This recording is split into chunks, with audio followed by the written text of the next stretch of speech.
HarperCollins presents Watching Women and Girls by Danielle Pender, read by Kristin Atherton. For Mazzy, Mia, and Lola, always stare back.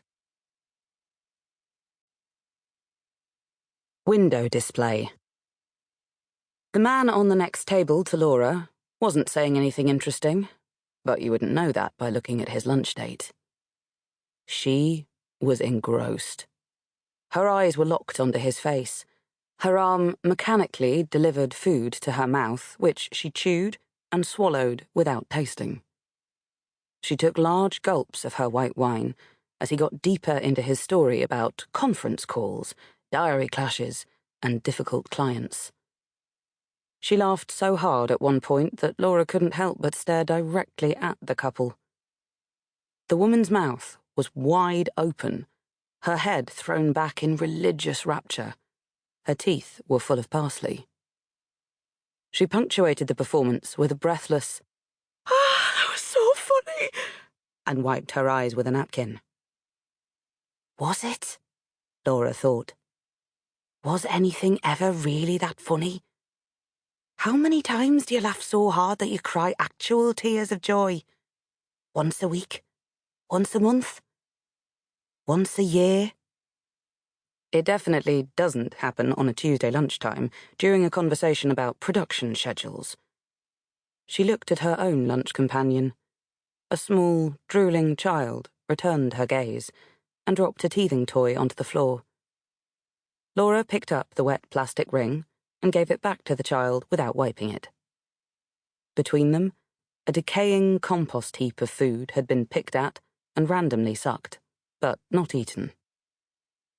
Tuning out of her own lunch situation and back into the couples next to her, she deciphered that they both worked at the same advertising agency and were sleeping together. Based on the man's love of his own mediocre ideas, Laura guessed he was a creative director. His Japanese denim and rare trainers were an attempt to pass for mid-30s, but his receding hairline and sagging jowls placed him nearer 50. The woman was young. From her plump skin and decision to wear high heels during the day, Laura guessed she was mid-20s. She was very concerned with schedules, a client called Raymond, and whether it would rain that weekend. Her patchy makeup gathered in the folds around her nose, and her mousy brown hair was cut into a style that made her look like her name was Louise. In the open bag at the young woman's feet, Laura spotted a tester-sized bottle of Tom Ford perfume, a thin, dirty purse, and a strangled Glossier tube of cherrybalm.com. She's great. Very creative. Kind of obscure, but, I introduced her to all of the references that she used in that campaign, the man said, pushing his half-eaten dish away from him. I saw that spot she made. She's done so well. I didn't know she'd worked in your team. The young woman tucked her hair behind her ears and decided that she was also done with her starter. Yeah, she was straight out of college when she came to us. Oh, right. It was a couple of years ago. She was my protégé. I'm like her Aristotle. The man grinned animatedly.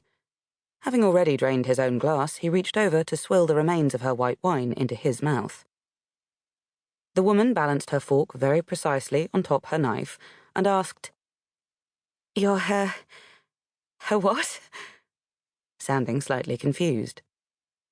I was her teacher. His response was curt. I'm like Aristotle, the teacher, and she's Plato, my famous student. I'm pretty sure it's the other way around, isn't it? She paused. Plato founded the academy that Aristotle attended, but I don't know. Maybe I'm wrong. He sat back and wiggled a little finger into his dark, gaping ear canal. You're definitely wrong. I was listening to a Russell Brand podcast the other day, and he referenced the whole lineage between Socrates, Aristotle, and Plato. Ah, okay. I covered it in my dissertation, but maybe I've mixed them up. The waiter came in. Sample complete. Ready to continue?